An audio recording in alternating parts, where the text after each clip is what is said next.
ಪೂಜ್ಯ ಶ್ರೀ ಮಧ್ವನ ಚಕ್ರವರ್ತಿ ನಾಡೋಜ ಡಾಕ್ಟರ್ ಬಸವಲಿಂಗ ಪಟ್ಟದೇವರ ಜನ್ಮದಿನದ ಅಮೃತ ಮಹೋತ್ಸವ ನಿಮಿತ್ತ ಆಯೋಜಿಸಲಾಗಿರ್ತಕ್ಕಂತಹ ರಾಷ್ಟ್ರೀಯ ವಿಚಾರ ಸಂಕಿರಣದ ಈ ಒಂದು ಗೋಷ್ಠಿ ವೇದಿಕೆಯ ಭಕ್ತಿಯ ಪ್ರಣಾಮಗಳನ್ನು ಸಲ್ಲಿಸುತ್ತಾ, ಈ ನೆಲಕ್ಕೆ ಒಂದು ಅದ್ಭುತವಾದ ಶಕ್ತಿ ಇದೆ. ಭಾಲ್ಕಿ ಅಂತಂದರೆ ಅದು ಹಿರೇಮಠ ಸಂಸ್ಥಾನ. ಹಿರೇಮಠ ಅಂತಂದರೆ ಎಲ್ಲೋ ಒಂದು ಕಡೆ ಚರ್ಚೆ ನಡೀತಿತ್ತು, ಮಠಪತಿ ದೊಡ್ಡದ, ಮಠ ದೊಡ್ಡದ, ಹಿರೇಮಠ ದೊಡ್ಡದ ಅಂತಕ್ಕಂಥ ರೀತಿಯಲ್ಲಿ. ನನಗೆ ಅವು ಯಾವುವು ಕೂಡ ಗೊತ್ತಿಲ್ಲ. ಆದರೆ ಬಸವತತ್ವದ ನಿಜಾಚರಣೆಯಲ್ಲಿ ಎಲ್ಲ ಮಠಗಳಿಗೆ ಹಿರೇಮಠ ಅಂದರೆ ಭಾಲ್ಕಿ ಹಿರೇಮಠ ಸಂಸ್ಥಾನ ಅಂತ ನಾನು ಭಾವಿಸ್ಕೊಂಡಿರ್ತೇನೆ.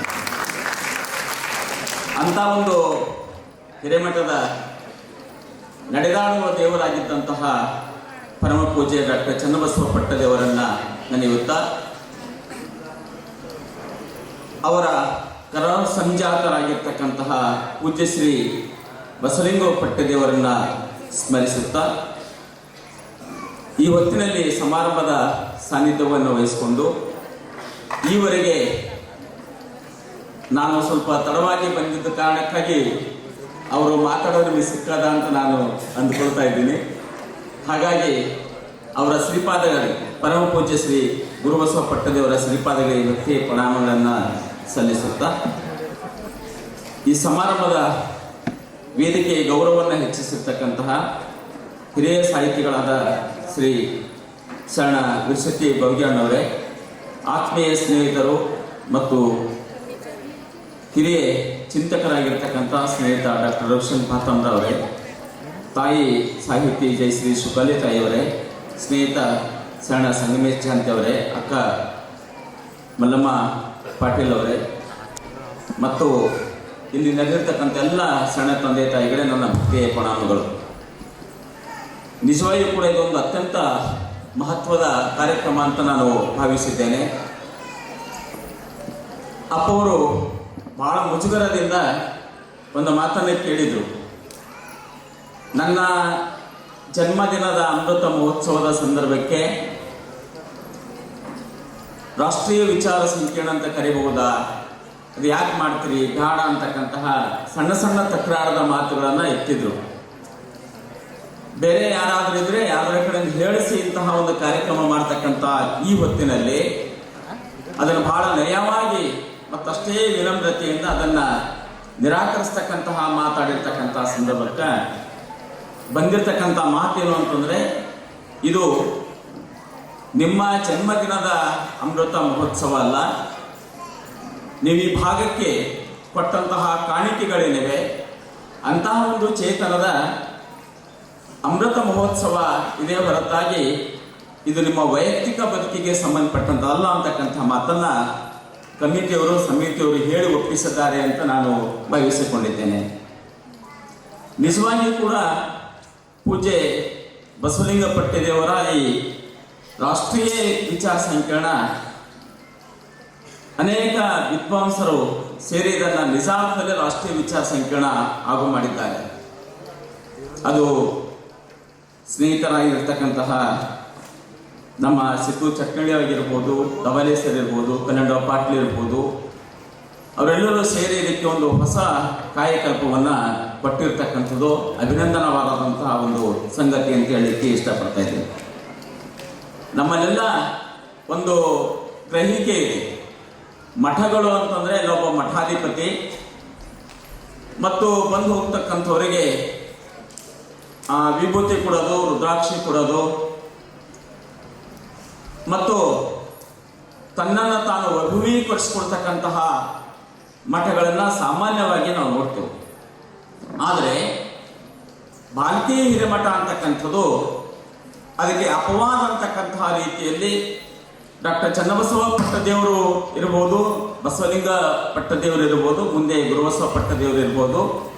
ನಾನು ಆರಂಭದಲ್ಲಿ ಹೇಳಿದ್ದೆ, ಈ ನೆಲಕ್ಕೆ ಒಂದು ಅಂತಃಶಕ್ತಿ ಇದೆ ಅಂತನ್ನುವುದು, ವೈಚಾರಿಕ ಶಕ್ತಿ ಇದೆ, ಬಸವ ತತ್ವದ ನಿಜಾಚರಣೆ ಅಂತಕ್ಕಂಥದ್ದು ಈ ನೆಲಕ್ಕೆ ಇದೆ ಅಂತಕ್ಕಂತಹ ಮಾತಿನಲ್ಲಿ, ಆ ನಿಟ್ಟಿನಲ್ಲಿ ಪೂಜ್ಯ ಬಸವಲಿಂಗ ಪಟ್ಟದೇವರನ್ನ ಕುರಿತು ಎಷ್ಟೇ ಮಾತಾಡಿದರೂ ಅದು ಕಡಿಮೆ ಅಂತ ನಾನು ಭಾವಿಸ್ತೇನೆ. ಒಂದು ಮಠ, ಒಬ್ಬರು ಮಠಾಧಿಪತಿ ಅನ್ನುವ ಸಾಂಸ್ಥಿಕ ಚೌಕಟ್ಟುಗಳೇನವ, ಮಠ ಅಂದರೆ ಹಿಂಗೆ ಇರಬೇಕು, ಮಠದ ನಿಯಮಗಳು ಹಿಂಗೆ ಇರಬೇಕು ಅಂತ ಅನ್ನೋದು, ಅದೆಲ್ಲವನ್ನ ಮುರಿದು ಇದು ಜನಸಾಮಾನ್ಯರ ಮಠ, ಇದು ಭಕ್ತರ ಮಠ ಅಂತ ಅಪೇಕ್ಷೆ ಪಡ್ತಕ್ಕಂಥವರು ಪೂಜ್ಯ ಬಸವಲಿಂಗ ಪಟ್ಟದೇವರು. ಬಹಳಷ್ಟು ಮಠಾಧೀಶರು ಮಠವನ್ನ ಶ್ರೀಮಂತಗೊಳಿಸಲಿಕ್ಕೆ ನೋಡ್ತಾರೆ, ಆದರೆ ಬಸವಲಿಂಗ ಪಟ್ಟದೇವರ ಮಾತ್ರ ಉದಯಿತನ ಅಂತಕ್ಕಂಥದ್ದು ಭಕ್ತರನ್ನ ಶ್ರೀಮಂತಗೊಳಿಸಲಿಕ್ಕೆ ನೋಡಿರ್ತಕ್ಕಂಥದ್ದು. ಕಾರಣ ಏನು ಅಂತಂದ್ರೆ, ಭಕ್ತರ ಶ್ರೀಮಂತ ಆದ್ರೆ ಮಠ ತನ್ನಿಂದ ತಾನೇ ಶ್ರೀಮಂತ ಆಗ್ತದೆ ಅಂತನ್ನುವ ಒಂದು ಉದಾರ ನಿಲುವು ಅಂತಕ್ಕಂಥ ಅವರಲ್ಲಿ ಇರುವುದರಿಂದ ಅವರ ಬದುಕು ಕೇವಲ ಧರ್ಮ ಕೇಂದ್ರಿತವಾಗಿರಲಾರ್ದೇ ಅದನ್ನ ಸಮಾಜ ಕೇಂದ್ರಿತವಾಗಿ, ಶಿಕ್ಷಣಕ್ಕಾಗಿ, ತತ್ವನಿಷ್ಠೆಗಾಗಿ ತಮ್ಮ ಇಡೀ ಬದುಕನ್ನ ಕಾಯ ವಾಚ ಮನಸ ಸವಿಸಿಟ್ಕೊಂಡಿರ್ತಕ್ಕಂಥದ್ದು. ಕಳೆದ 75 ವರ್ಷಗಳ ವಸಂತ ಮಾತ್ರ ಅಲ್ಲ, ವಸಂತ ಮತ್ತು ಶಿಶಿರ ಎರಡನ್ನ ಅವರು ಮುಖಾಮುಖಿಗೊಳಿಸುವ ಮೂಲಕವಾಗಿ ತಮ್ಮ ಬದುಕಿನ ಹೆಜ್ಜೆಗಳನ್ನು ಕ್ರಮಿಸಿದ್ದಾರೆ ಅಂತಕ್ಕಂಥನ್ನ ಬಹುಶಃ ಮಧ್ಯಾಹ್ನದ ಗೋಷ್ಠಿಯಲ್ಲಿ ಇವೆಲ್ಲವೂ ಕೂಡ ಪ್ರಸ್ತಾಪ ಆಗಿವೆ ಅಂತ ನಾನು ಭಾವಿಸಿಕೊಂಡಿದ್ದೇನೆ. ಈ ಹೊತ್ತಿನಲ್ಲಿ ನನಗೆ ಕೊಟ್ಟಿರ್ತಕ್ಕಂತಹ ವಿಷಯ ಶ್ರೀಗಳ ಪ್ರಯತ್ನದ ಫಲಗಳು ಮತ್ತು ಬಸವ ಕನಸುಗಳು ಅಂತಕ್ಕಂಥದ್ದು ಇದೆ. ಅವರು ಮಾಡಿರ್ತಕ್ಕಂತಹ ಆಲೋಚನೆಯ ಸ್ತರಗಳು ಮತ್ತು ಭವಿಷ್ಯದ ಕನಸುಗಳು ಏನಿವೆ ಅವುಗಳನ್ನು ಇಟ್ಟುಕೊಂಡು ಇಲ್ಲಿ ಒಂದೆರಡು ಸಂಗತಿಗಳನ್ನು ನಾನು ತಮ್ಮೊಂದಿಗೆ ಹಂಚಿಕೊಳ್ಳಿಕ್ಕೆ ಇಷ್ಟಪಡ್ತೇನೆ. ಯಯಾತಿ ನಾಟಕದಲ್ಲಿ ಗಿರೀಶ್ ಕಾರ್ನಾಡ್ ಅವರು ಶರ್ಮಿಷ್ಠ ಮೂಲಕ ಒಂದು ಮಾತನ್ನು ಹೇಳಿಸ್ತಾರೆ. ಮನುಷ್ಯ ಕತ್ತಲೆಯ ದಾರಿಯಲ್ಲಿ ನಡೆಯಬಹುದು, ಆದರೆ ಕನಸುಗಳಿಲ್ಲದ ದಾರಿಯಲ್ಲಿ ನಡೆಯಲಾಗದು ಅಂತಕ್ಕಂಥ. ಪ್ರತಿಯೊಬ್ಬ ಮನುಷ್ಯನಿಗೂ ಕೂಡ ಕನಸುಗಳು ಅಗತ್ಯವಾಗಿರ್ತಕ್ಕಂಥದ್ದಿದೆ ಅನ್ನೋದು.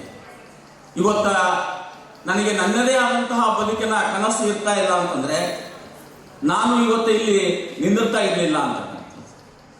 ಸೊ ಅದೇ ರೀತಿ ಅವರವರಿಗೆ ಅವ್ರದೇ ಆದಂತಹ ಕನಸುಗಳು ಇರ್ತವೆ. ಈ ಕನಸುಗಳು ಎರಡು ರೀತಿಯಲ್ಲಿ ಇರ್ತಕ್ಕಂಥದ್ದು. ಸಾಮಾನ್ಯ ಮನುಷ್ಯರಿಗೂ ಕನಸುಗಳು ಬೀಳ್ತವೆ, ಅದು ಸಿಗ್ಮೈಂಡ್ ಫ್ರೈಡ್ ಥಿಯರಿ ತರ ಕನಸುಗಳು ಬೀಳ್ತವೆ.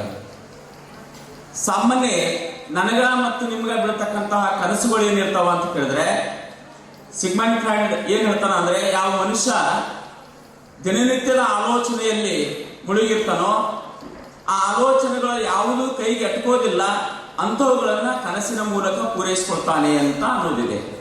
ನನಗೆ ಬೈಕ್ ತಗೊಳ್ಳೋದಾಗಲಿಲ್ಲ ಅಂದ್ರೆ ಕನಸಿನಲ್ಲಿ ಬೈಕ್ ತಗೊಳ್ಳೋದಿರಬಹುದು, ಮೊಬೈಲ್ ತಗೊಳ್ಳೋದಾಗಲಿಲ್ಲ ಚಲೋದು ಅಂತಂದ್ರೆ ಕನಸಿನಲ್ಲಿ ಮೊಬೈಲ್ ತಗೊಳ್ತಕ್ಕಂಥದ್ದು. ಈ ರೀತಿಯ ಕನಸುಗಳು ಅಂತಕ್ಕಂಥವು ಸಾಮಾನ್ಯವಾದಂತಹ ಕನಸುಗಳು. ಆದರೆ ಪರಮ ಪೂಜ್ಯರ ಕನಸುಗಳು ವೈಯಕ್ತಿಕವಾಗಿರ್ತಕ್ಕಂತಹ ರೀತಿಯಲ್ಲಿರ್ತಕ್ಕಂಥವಲ್ಲ, ಮತ್ತು ರಾತ್ರಿ ನಿದ್ದೆ ಹತ್ತಿದಂತಹ ಸಂದರ್ಭದ ಕನಸುಗಳಲ್ಲ. ಜಾಗೃತ ಅವಸ್ಥೆಯ ಸಮಷ್ಟಿ ಪ್ರಜ್ಞೆಯ ಜನಸಮುದಾಯಕ್ಕೆ ಏನು ಮಾಡಬೇಕು ಅಂತಕ್ಕಂತಹ ಕನಸನ್ನ ಕಟ್ಟುವುದು ಮತ್ತು ಅದಕ್ಕೆ ನಿದ್ದೆಗೆಡಿಸಿ ಆ ಕನಸುಗಳನ್ನು ಈಡೇರಿಸ್ತಕ್ಕಂತಹ ನನಸು ಮಾಡ್ತಕ್ಕಂತಹ ಕೆಲಸವನ್ನ ಅವರು ತಮ್ಮ ಇಡೀ ಜೀವನದುದ್ದಕ್ಕೂ ಮಾಡಿರ್ತಕ್ಕಂಥದ್ದು ಇದೆ ಅನ್ನೋದನ್ನೇ ಈ ಸಂದರ್ಭಕ್ಕೆ ಹೇಳಲಿಕ್ಕೆ ಇಷ್ಟಪಡ್ತೀನಿ. ಡಾಕ್ಟರ್ ಅಬ್ದುಲ್ ಕಲಾಂ ಅವರು ಒಂದು ಮಾತು ಹೇಳ್ತಾರೆ ಕನಸಿನ ಬಗ್ಗೆ. ಮನುಷ್ಯ ಕನಸು ಕಾಣುವುದಲ್ಲ, ನಿದ್ರೆಯಲ್ಲಿ ಕನಸು ಕಾಣುವುದಲ್ಲ, ಬದಲಾಗಿ ಕನಸುಗಳು ನಮ್ಮ ನಿದ್ರೆಯನ್ನ ಕೆಡಿಸಬೇಕು ಅಂತಕ್ಕಂಥ ರೀತಿಯಲ್ಲಿ. ಆ ನಿಟ್ಟಿನಲ್ಲಿ ಪೂಜ್ಯರು ಅನೇಕ ರೀತಿಯ ಕಾರ್ಯಗಳನ್ನ ಕೈಗೊಳ್ಳುವ ಮೂಲಕವಾಗಿ ಇವತ್ತ ಇಡೀ ಮಠವನ್ನ ಅದು ಬಸವತತ್ವದ ಮಠವಾಗಿ ಮಾಡಿರ್ತಕ್ಕಂಥದ್ದು, ಇಡೀ ಭಕ್ತರನ್ನ ಬಸವ ಭಕ್ತರನ್ನಾಗಿ ಮಾಡಿರ್ತಕ್ಕಂತಹ, ಅದು ಸಾಮಾಜಿಕ, ವೈಚಾರಿಕ ಮತ್ತು ಶೈಕ್ಷಣಿಕವಾಗಿ, ಸಾಮಾಜಿಕವಾಗಿ ಅವರ ಕೊಡುಗೆ ಬಹಳ ವಿಶಿಷ್ಟವಾಗಿರ್ತಕ್ಕಂಥ ಅನ್ನೋದನ್ನ ಈ ಸಂದರ್ಭಕ್ಕೆ ನಾನು ಹೇಳಲಿಕ್ಕೆ ಇಷ್ಟಪಡ್ತಾ ಇದ್ದೀನಿ.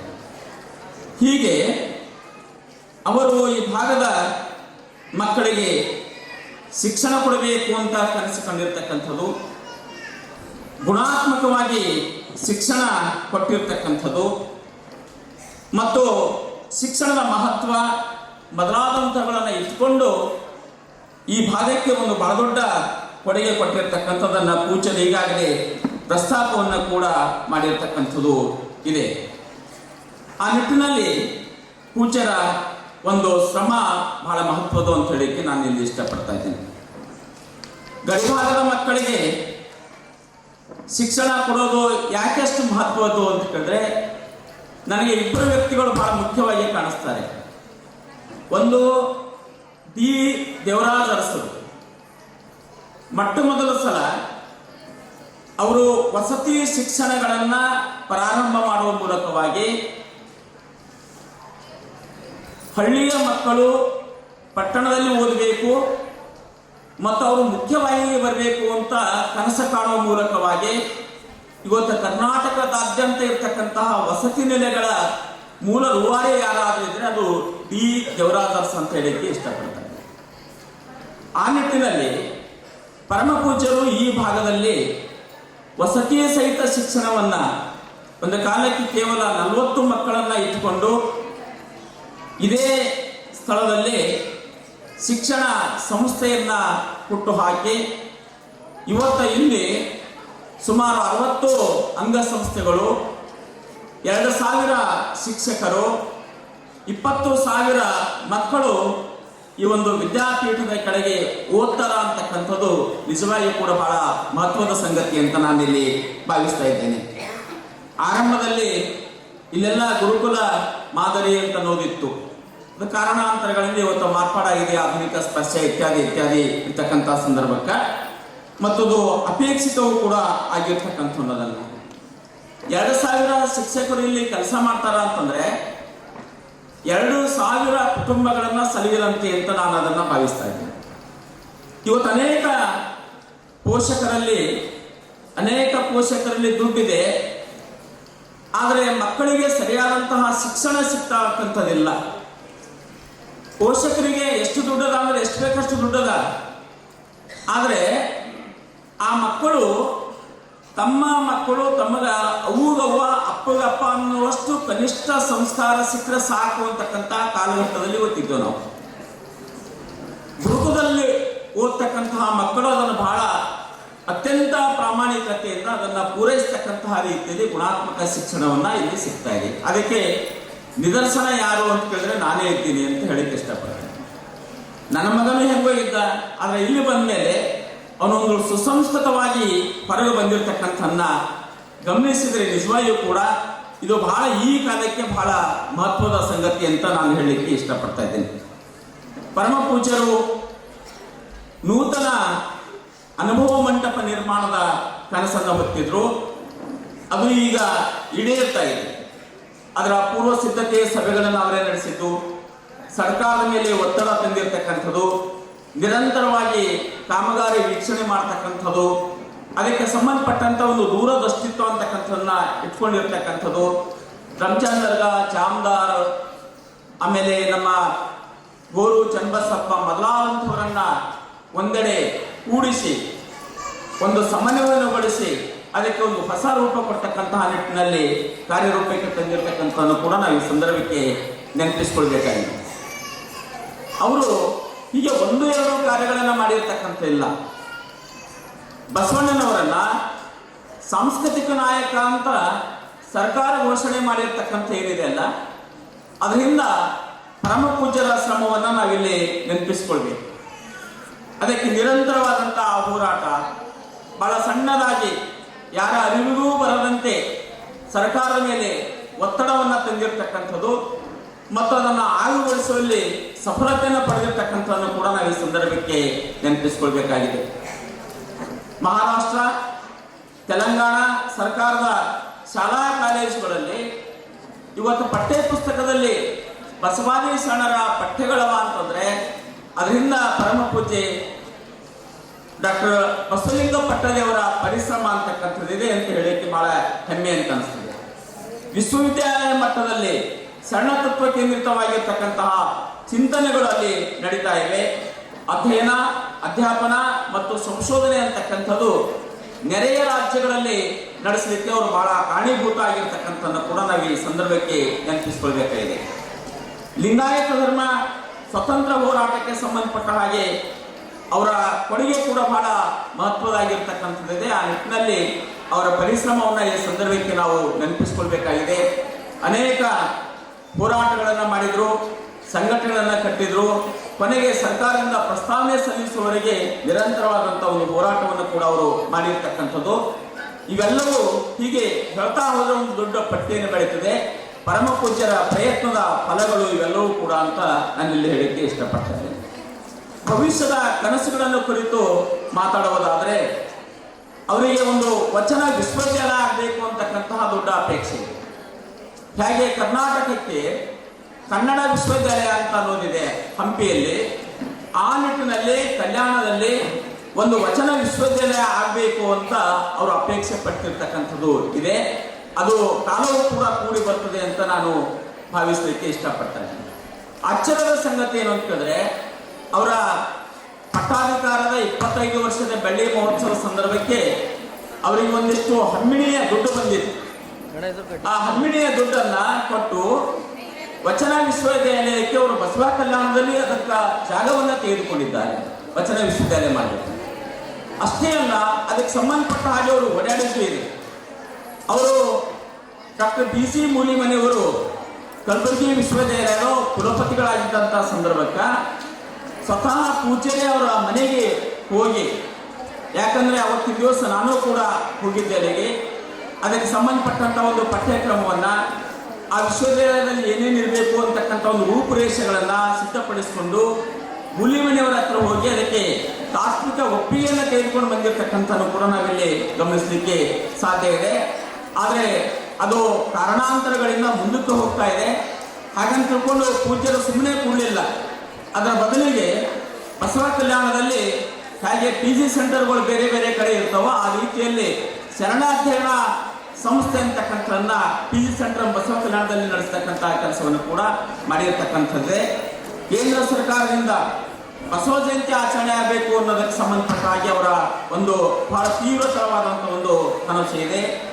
ಲಿಂಗಾಯತ ಧರ್ಮಕ್ಕೆ ಅಲ್ಪಸಂಖ್ಯಾತರ ಮಾನ್ಯತೆ ಸಿಗಬೇಕು ಅನ್ನೋದಕ್ಕೆ ಸಂಬಂಧಪಟ್ಟ ಹಾಗೆ ಅವರ ಒಂದು ಅದ್ಭುತವಾದಂತಹ ಒಂದು ಕನಸು ಕೂಡ ಇದೆ. ಕಲಬುರಗಿ ವಿಶ್ವವಿದ್ಯಾಲಯಕ್ಕೆ ಪರಮ ಪೂಜೆ ಹೋರಾಟವನ್ನು ಮಾಡುವ ಮೂಲಕವಾಗಿ ಅವರು ಬಸವೇಶ್ವರ ಹೆಸರನ್ನ ಇಡಬೇಕು ಅಂತಕ್ಕಂತಹ ಅವರ ಕನಸು ಕೂಡ ಇದೆ ಅಂತ ನಾನು ಇಲ್ಲಿ ಹೇಳಕ್ಕೆ ಇಷ್ಟಪಡ್ತಾ ಇದ್ದೇನೆ. ಈ ಶರಣರ ಸ್ಮಾರಕಗಳಿವೆ ಅಲ್ಲ, ಈ ಸ್ಮಾರಕಗಳಿಗೆ ಒಂದು ಪ್ರತ್ಯೇಕವಾದಂತಹ ಪ್ರಾಧಿಕಾರ ಇರಬೇಕು ಅಂತಕ್ಕಂಥದ್ದು. ಹಾಗೆ ಬಸವ ಕಲ್ಯಾಣ ಅಭಿವೃದ್ಧಿ ಪ್ರಾಧಿಕಾರ ಇದೆ, ಆ ರೀತಿಯಲ್ಲಿ ಶರಣರ ಸ್ಮಾರಕಗಳ ಒಂದು ಪ್ರಾಧಿಕಾರ ಅಂತಕ್ಕಂಥದ್ದು ಕೂಡ ಇರಬೇಕು ಅಂತಕ್ಕಂತಹ ಒಂದು ಆಲೋಚನೆ ಕೂಡ ಪರಮ ಪೂಜ್ಯರಿಗೆ ಇರ್ತಕ್ಕಂಥದ್ದು ಇದೆ. ಹೀಗೆ ಹಲವು ಕನಸುಗಳನ್ನ ಇಟ್ಕೊಂಡಂತಹ ಪೂಜ್ಯರು ಅವುಗಳ ಏರಿಕೆಗಾಗಿ ನಿರಂತರವಾಗಿ ಅವರು ಪರಿಶ್ರಮಿಸಿರ್ತಕ್ಕಂಥ ನಾವು ಗಮನಿಸ್ತೀವಿ. ಗಡಿ ಭಾಗದಲ್ಲಿ ಜಂಗಮತ್ವದ ನಿಜವಾದಂತಹ ಕರ್ತವ್ಯವನ್ನ ಪೂರೈಸಿರ್ತಕ್ಕಂಥವರಲ್ಲಿ ಪರಮ ಪೂಜ್ಯರು ಅಂತ ಹೇಳಿಕ್ಕೆ ಇಷ್ಟಪಡ್ತೀನಿ. ಗಡಿ ಭಾಗದಲ್ಲಿ ಅವರು ಪಾದಯಾತ್ರೆಯನ್ನು ಆರಂಭಿಸಿರ್ತಕ್ಕಂಥವ್ರು. 85ರಲ್ಲಿ ಪಟ್ಟಾಧಿಕಾರ ಆಗ್ತದೆ.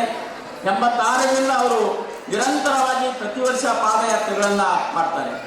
ಪಾದಯಾತ್ರೆಗಳ ಮೂಲಕವಾಗಿ ಬಸವಣ್ಣನವರ ತತ್ವ ಪ್ರಸಾರ ಮಾಡ್ತಕ್ಕಂಥದ್ದು, ಲಿಂಗ ದೀಕ್ಷೆ ಕೊಡ್ತಕ್ಕಂಥದ್ದು, ಜನಜಾಗೃತಿ ಮಾಡ್ತಕ್ಕಂಥದ್ದನ್ನ ನಿರಂತರವಾಗಿ ಕೈಗೊಂಡು ಬಂದಿರತಕ್ಕಂಥದ್ದು.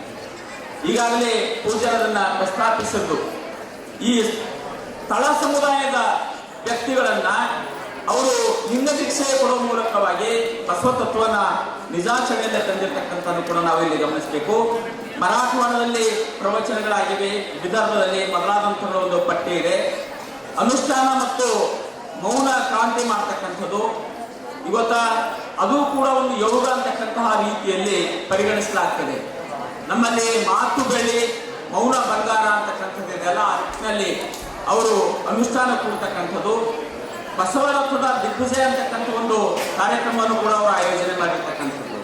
ನನಗೆ ಇದು ಬಾಹುಬಲಿ ಒಂದು ಭರತ ಮತ್ತು ಬಾಹುಬಲಿ ಆ ದಿಗ್ವಿಜಯ ಯಾತ್ರೆ ಅಂತಕ್ಕಂಥ ನೆನಪಿಸ್ತಕ್ಕಂಥದನ್ನ ಈ ಸಂದರ್ಭದಲ್ಲಿ ಕೇಳಲಿಕ್ಕೆ ಇಷ್ಟಪಡ್ತಾರೆ. ಅವರು ಅಖಂಡ ಮಹಾರಾಷ್ಟ್ರದ ಪ್ರತಿಯೊಂದು ಜಿಲ್ಲೆಯಲ್ಲೂ ಕೂಡ ಬಸವತತ್ವ ಪ್ರಚಾರ ಮತ್ತು ಪ್ರಸಾರ ಮಾಡಿರ್ತಕ್ಕಂಥದ್ದು ಬಹಳ ಪರಿಣಾಮ ಬೀರಿರ್ತಕ್ಕಂಥ ಒಂದು ಸಂಗತಿ ತಮಗೆಲ್ಲ ಗೊತ್ತಿರತಕ್ಕಂಥದ್ದೇ. ಹಾಗೆಯೇ ತೆಲಂಗಾಣದಲ್ಲಿ ಕೂಡ ಬಸವ ಸಾಹಿತ್ಯ ಪರಿಷತ್ತು, ಮಹಾರಾಷ್ಟ್ರದಲ್ಲಿ ಬಸವ ಸಾಹಿತ್ಯ ಪರಿಷತ್ತು ಮಾಡಿರ್ತಕ್ಕಂಥದ್ದು ತಿಂಗಳ ಕಾರ್ಯಕ್ರಮಗಳು, ಶರಣ ಸಂಗಮ, ನೋಮಂಟಪ ಕಾರ್ಯಕ್ರಮ, ಆಮೇಲೆ ಪ್ರತಿ ವರ್ಷ ಸ್ಮರಣೋತ್ಸವ ಮತ್ತು ಪೂಜ್ಯ ಚನ್ನಬಸವ ಪಟ್ಟದೇವರ ಜಯಂತ್ಯೋತ್ಸವ ಕಾರ್ಯಕ್ರಮಗಳು ಮಾಡಿರ್ತಕ್ಕಂಥದ್ದು. ಅವು ಬರೀ ಬೇರೆ ಕಡೆ ನಡೀತಕ್ಕಂಥ ರೀತಿಯಲ್ಲಿ ಸ್ಮರಣೋತ್ಸವ ಜಯಂತ್ಯೋತ್ಸವ ಅಲ್ಲ, ಬದಲಿಗೆ ಪ್ರತಿ ವರ್ಷ ಒಂದೊಂದು ವಿಶೇಷತೆಗಳನ್ನು ಇಟ್ಕೊಂಡು ಮಾಡಿರ್ತಕ್ಕಂಥದ್ದು ಇದೆ.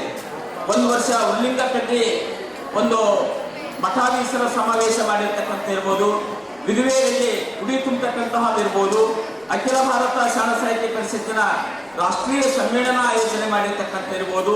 ಈಗ ಅನೇಕ ರೀತಿಯ ಕಾರ್ಯಚಟುವಟಿಕೆಗಳನ್ನು ಮಾಡೋದ್ರ ಮೂಲಕವಾಗಿ ನಿರಂತರವಾಗಿ ಹೊಸತನವನ್ನ ಮಾಡ್ತಕ್ಕಂತಹ ಕೆಲಸವನ್ನ ಶ್ರೀಮಠದ ಮೂಲಕವಾಗಿ ಪೂಜ್ಯರು ಹಮ್ಮಿಕೊಂಡಿರ್ತಕ್ಕಂಥದ್ದು.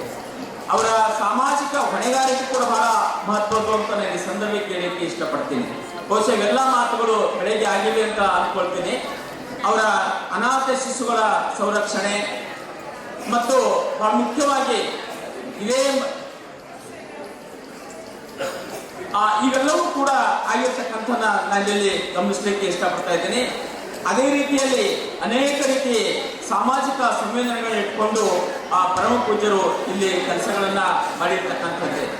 ಈ ನಿಟ್ಟಿನಲ್ಲಿ ಪೂಜ್ಯ ಶ್ರೀ ಬಸವಲಿಂಗ ಪಟ್ಟದೇವರು ಕೇವಲ ಮಠಾಧಿಪತಿಗಳಾಗಿ ಇಲ್ಲಾರ್ದೇ ಜನಸಾಮಾನ್ಯರ ಅನೇಕ ಮಠಾಧೀಶರನ್ನ ನಾನು ಗಮನಿಸ್ತೀನಿ. ಅವ್ರು ಯಾರೋ ನಮ್ಮಲ್ಲಿ ಕಾರ್ಯಕ್ರಮ ಅಂತಂದಾಗ ಬೇಡಿಕೆಗಳ ಮಠಾಧೀಶರು ಇದ್ದಾರೆ. ಇಷ್ಟು ಕೊಟ್ಟರೆ ಹಿಂಗೆ ಬರ್ತೇನೆ, ಇಂಥ ಕಾರ್ಯಕ್ರಮ ಎಷ್ಟು ಮತದಾರಂಥವುಗಳನ್ನ. ಆದರೆ ಒಂದು ಸಣ್ಣ ಸಣ್ಣ ನಾನೇ ಎಷ್ಟೋ ಸಲ ಅಂದಿನ ಪೋರಿಗೆ ಸಣ್ಣ ಸಣ್ಣ ಕಾರ್ಯಕ್ರಮಗಳನ್ನು ಅವಾಯ್ಡ್ ಮಾಡಿದ್ರೆ ನಿಮ್ಮ ಆರೋಗ್ಯನೂ ಉಳಿತದ ಮತ್ತು ಸಮಯನೂ ಉಳಿತದ ಅಂತಕ್ಕಂಥ ಮಾತಿನಲ್ಲಿ ಅವಾಗ ಅಪ್ಪರು ಬಹಳ ನಯವಾಗಿ ನಕ್ಕೋತಾನೆ ಹೇಳ್ತಾರೆ. ಏನು ಅಂತಂದ್ರೆ, ಭಕ್ತರೇ ನಮ್ಮ ಸಂಪತ್ತು, ಮಠ ನನ್ನ ಸಂಪತ್ತು ಅಲ್ಲ ಅಂತಕ್ಕಂಥ ಮಾತನ್ನ ಹೇಳೋ ಮೂಲಕವಾಗಿ ಜನಸಾಮಾನ್ಯರ ಮಧ್ಯೆ ಇರತಕ್ಕಂತಹ ಒಂದು ಆಲೋಚನಾ ಕ್ರಮ ಇದೆಲ್ಲ ಪೂಜ್ಯರು ನಿಜವಾಗಿ ಕೂಡ ಮಹತ್ವದ ಸಂಗತಿ ಅಂತ ನಾನು ಹೇಳಲಿಕ್ಕೆ ಇಷ್ಟಪಡ್ತಾರೆ. ಹೀಗೆ ಅನೇಕ ರೀತಿಯ ಅವರು ಬದುಕಿನಲ್ಲಿ ಕೆಲಸ ಕಾರ್ಯಗಳನ್ನ ಮಾಡಿದ್ದಾರೆ ಮತ್ತು ಭವಿಷ್ಯದಲ್ಲಿ ಅನೇಕ ಕನಸುಗಳಿವೆ. ಆ ಕನಸುಗಳೆಲ್ಲ ಸಾಕಾರಗೊಳಿಸಬೇಕು ಅಂತಂದ್ರೆ ನಾವು ನೀವೆಲ್ಲ ಅವರಿಗೆ ಪೂರ್ಣ ಪ್ರಮಾಣದಲ್ಲಿ ತನುಮನಗಳ ಮೂಲಕವಾಗಿ ಸಹಾಯ ಮಾಡುವ ಮೂಲಕವಾಗಿ ನೆರವು ಮಾಡುವ ಮೂಲಕವಾಗಿ ಹೆಗಲಿಣೆಯಾಗಿ ನಾವು ನಿಂತೇವೆ ಅಂತಂದ್ರೆ ಅವರೆಲ್ಲ ಕನಸುಗಳು ಈಡೇರ್ತವೆ. ಆ ಒಂದು ಹೊಣೆಗಾರಿಕೆ ಅಂತದ್ದು ಪರಮ ಪೂಜೆ ಗುರುಬಸವ ಪಟ್ಟದೇವರ ಮೇಲೆ ಕೂಡ ಇದೆ ಅಂತಕ್ಕಂಥ ಮಾತನ್ನ ಈ ಸಂದರ್ಭಕ್ಕೆ ನಾನು ಹೇಳಕ್ಕೆ ಇಷ್ಟಪಡ್ತಾ ಇದ್ದೀನಿ. ಬಹಳ ಮುಖ್ಯವಾಗಿ ನಾನೊಬ್ಬ ಕನ್ನಡದ ವಿದ್ಯಾರ್ಥಿ ಆಗಿರೋದ್ರಿಂದ ಈ ಮಠಕ್ಕೆ ಕನ್ನಡದ ಮಠ ಅಂತಕ್ಕಂತಹ ಒಂದು ಹೆಸರು ನಿರ್ವಾಂಕಿತ ಕೂಡ ಇರ್ತಕ್ಕಂಥದ್ದಿದೆ.